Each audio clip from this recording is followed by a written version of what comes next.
At the beginning of the Reconstruction Era, the 13th Amendment came into order in 1865, December 18th.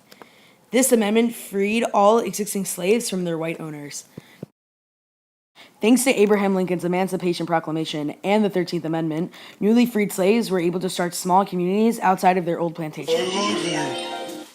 These small communities had a lot of trouble starting up. So to help the communities flourish, the Freedmen's Bureau was created. The Freedmen's Bureau helped make schools, hospitals, and finance these small communities. Even though they had less than 1,000 agents working, the Freedmen's Bureau was extremely successful. The Freedmen's Bureau, unfortunately, only lasted 2 years because President Andrew Johnson vetoed the renewal of the Freedmen's Bureau. Even though the emancipation had freed the slaves, their former owners still forced them to work, threatening death. This resistance to the 13th Amendment is what Southern states called the Black Codes. The 14th Amendment tried to give people equality under the law.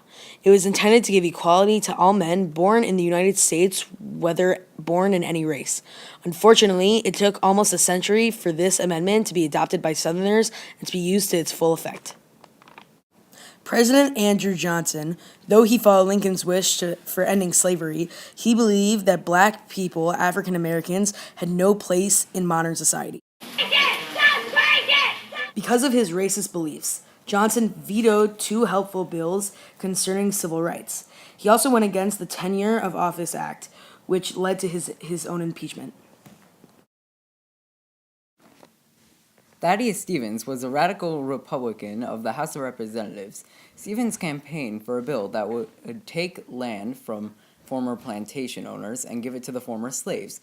Although this was a good idea, it was too radical for most of Congress. The Reconstruction Acts were created to bring the seceded states fought in the Civil War with the Union back to the Union. The largest effects of the act included the creation of 5 military districts in the South, each commanded by a general. The general would serve as acting government for that region. The 15th Amendment granted black people the right to vote, saying that the states didn't have the right to deny votes based on color. However, this was met with a lot of obstacles until the Voting Rights Act of 1965, when they were finally given full rights. If you liked the video, tell us thanks. Or don't. You don't really have to.